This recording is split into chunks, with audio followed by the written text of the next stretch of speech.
a gloomy day. I think the weather has finally turned from summer, warm at least, to fall. And I'm going to be completely honest, I have absolutely no motivation to film. I'm really struggling mentally and emotionally right now, and I'm supposed to get my period tomorrow, possibly Wednesday morning. It's either gonna be tomorrow morning or Wednesday morning. And I know these last couple days right before are tumultuous, to say the least, but also like I've just had not the best 24 hours. Like last night I went to have a bath, and the tray that I had my book on and a candle and my phone fell into the tub and destroyed my book, and well, my phone went under. Obviously my phone's fine, I'm recording on it, but then the candle flipped and fell onto my stomach. And then I forgot I had to go get my car this morning because I gave it to my mechanic last week, and then I got there and he's like, oh, well, you need new winter tires because one's burst. I'm like, why don't you just text me? Like, I literally came all this way, like, on the metro during rush hour, and you could have just texted me. And then, okay, it was like the last night before my apartment, like, on the way back, and I just wanted to be home. The hand started flashing, so I was like, no, I want to make this light, so I start to speed walk, and my phone flies out of my pocket and, like, smashes across the entire street, and, like, the screen protector is like shattered on it, but it has a lifetime warranty. So then I, like, when I came inside, I like tried to register for a replacement one, and it said like 3 to 5 business days to even approve the request, and then 6 weeks to deliver it. And I'm like, I cannot touch my phone without cutting my finger open. And now I've gone to like paralysis, and I just like, I want to do yoga tonight, I want to have a bath, I want to read, I need to eat, but I have a call with my sponsor in 6 minutes, so I'm hoping that will make me feel better. There's like some weird energy with my mechanic. Here's the thing. When you are a woman, especially a single woman, and you have to take care of your car issues on your own, you are taken advantage of by male mechanics a lot. Well, you're just taken advantage of by men a lot, and I've been able to educate myself on my car to an extent that, like, most men kind of figure out, oh no, like, I actually can't manipulate my way around this. Like, some have tried, and I'm like, oh, XYZ, and I don't, whatever. And this mechanic does not take advantage of me in that way at all. He's actually quite forthcoming with information and is very truthful, and like I wanted to replace my alternator, and that's why I brought it in initially last week, and he was like, we did all the tests on it, and the alternator is good. Like, whatever intermittent sound you're hearing, like, we have to wait for it to either make it more often or completely die to figure out what this is, because it's not the alternator. Whereas I know most mechanics would have just been like, yeah, that's an $800 fix. So, and he's done like little things he just hasn't charged me for, and like, that is not how he takes advantage of me, which is like one of the first times I've had that with a mechanic. He like asked for hugs and things, and I'm just like, I'm about to start swinging, bro. Like, and I just feel like, because I'm so sensitive, like, women are so sensitive in their luteal phase, like, he was touching me, and I was like, you were like zapping my energy away, and I'm about to like the full moon's about to come out, and I'm just like, ah! I'm about to be Professor Lupin. Like, we were getting I went across the street to get a coffee, and he got coffee for everyone else in the garage, and like, he just like, I was like this, he grabbed this hand to look at my like finger tattoos, and like was just like touching my hand. I'm about to make a fucking scene in this cafe.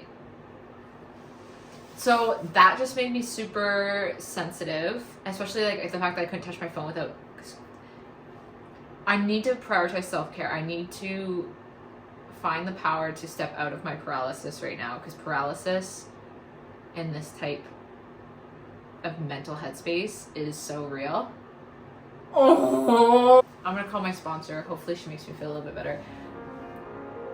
I think there's other instances in my life right now where like I think I'm being challenged to either speak, like the universe is definitely challenging me to either speak my truth to others about my boundaries or boundaries I'm crossing within myself, and I'm not doing it at all. So I need to fucking step up for myself big time.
What do you mean? Is my internet due? I just paid it. Oh, this is gonna be the bill that fuck. You know how internet companies like give you a deal for like the first 2 years and then you don't have the deal anymore? Well, like I don't want to see this bill. $110 now instead of $70. That makes me sad. Fuck. Oh well. Today, well, it's Thursday and I don't have much to show for this week. I think that's representative of exactly how I've been feeling this week. It is the Canadian Thanksgiving this weekend, which I'm pretty sure is built on a less racist foundation than the American Thanksgiving. Am I speaking out of my asshole? It's okay if that is, because what evens it out is all the fucking unmarked graves that were found in Canada, because that shit's crazy. What's the difference between the...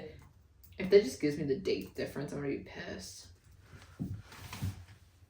The Canadian Thanksgiving is held in October. No, what's like the cultural differences?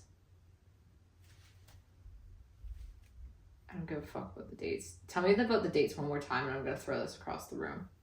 Okay, here we go. American and Canadian Thanksgiving have different but similar origins. Everyone seems to know the story of the first American Thanksgiving in 1621 that was built off colonization. The first Thanksgiving after Canadian Confederation didn't happen until April 1872 when the holiday was observed to celebrate the recovery of the Prince of Wales. Isn't the Prince of Wales the one that like destroyed Princess Diana emotionally? Who cheated on Princess D? Ah, Charles. Fucking Charles. Wasn't he the Prince of Wales? Camilla. Who is Charles?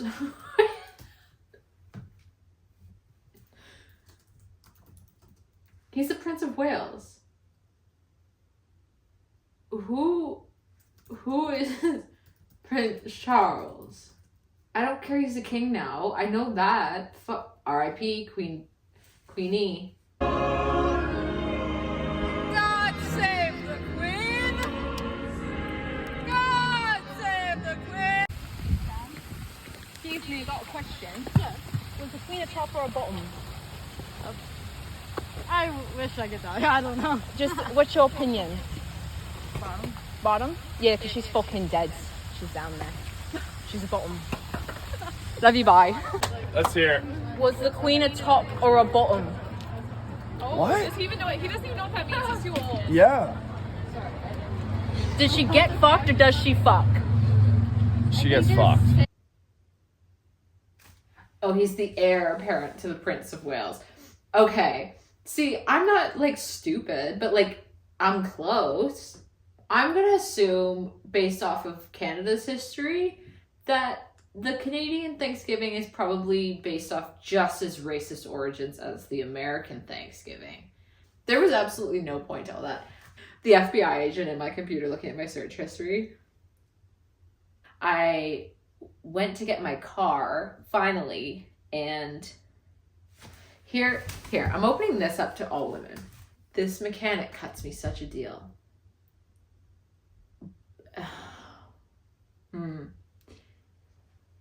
And the thing about recovering from codependency is like it's the hard parts for like a recovering codependent are setting boundaries, not letting things slide that make you uncomfortable. And it's basically practicing self-advocacy instead of self-sabotage. And I'm stuck in this paradox because basically we develop codependent characteristics to survive a household that is volatile or unsafe or whatever. Like naturally we develop people pleasing to survive. And these habits, because they are habitual, they do not understand when you have stopped surviving and you're now just living your life. So you have to, it's such a intentional, conscious decision to overcome those habits. However, I was really shaming myself for not standing up for myself to my mechanic. But then I was looking at it. I was like, why are these codependent characteristics coming out?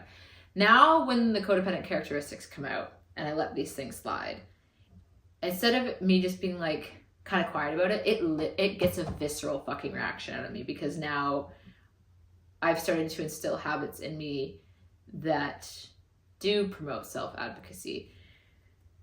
And I went to pick up my car on Wednesday morning. I get there and I go and get a coffee, and then my mechanic comes across the street and he starts talking. First he gives me a hug immediately, and I don't even see, like, he just like is hugging me, and like, again, we're in a public fucking space. And then this guy comes in and he starts asking him about his newborn, and this guy asked my mechanic, do you have kids? And he's like, no. And he's like, oh, that's a shame, you'd be a good dad. He's like, I'm gonna vomit again. He's like, I've been told that. I'm just waiting for someone young enough. When I tell you, silently, I turned around, walked out of the cafe, and my Fiat was parked right kind of next to the cafe, because it's like the shop is across the street. It was parked right there. I went on the other side of my Fiat, like on the driver's side, and I bent over, vomited, just like stomach acid because I hadn't eaten anything yet. That's the visceral reaction I'm talking about. But here's the thing. Back to like the survival. Okay? So my mechanic cuts me such a deal that what I got after taxes and everything, yeah, like it was, and I filmed it was $888, which that sucks, but realistically, like what I got done probably would have cost me like $1,500, probably more anywhere else. And I think when I was shaming myself for not standing up for myself, I was like, but you're doing this because this is actually you surviving financially. Because if I were to go anywhere else and not be sexually assaulted, I probably wouldn't be able to eat this week. And that's not being dramatic. And that's just like the times we live in. Like that's the economy we live in. And I don't want to have to be, this is such like the life of a woman. Like I don't want to have to like, in a sense, like give up my self-respect and like my body and my, to be able to put dinner on the table. But let me know, my fellow femmes out there, do you understand what I'm like, or maybe I'm just trying to justify like the lack of self-respect I'm having for myself. I know there are people that would have done the same as me, but I think the question is now like, because I only see my mechanic twice a year maybe. And then I also told myself, worst case scenario, I can ask a girlfriend or something to come with me and act like my girlfriend. Because if I could get that man to believe I'm gay. What's that Drake lyric where it's like, girl, you say you're lesbian, me too? What fucking song is that?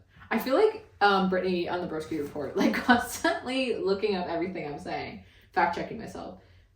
Girl, you say you're lesbian, me too. Girls want girls. Drake featuring a little baby. Wait, I also have to show you this leaf I got today. Okay, this is my leaf.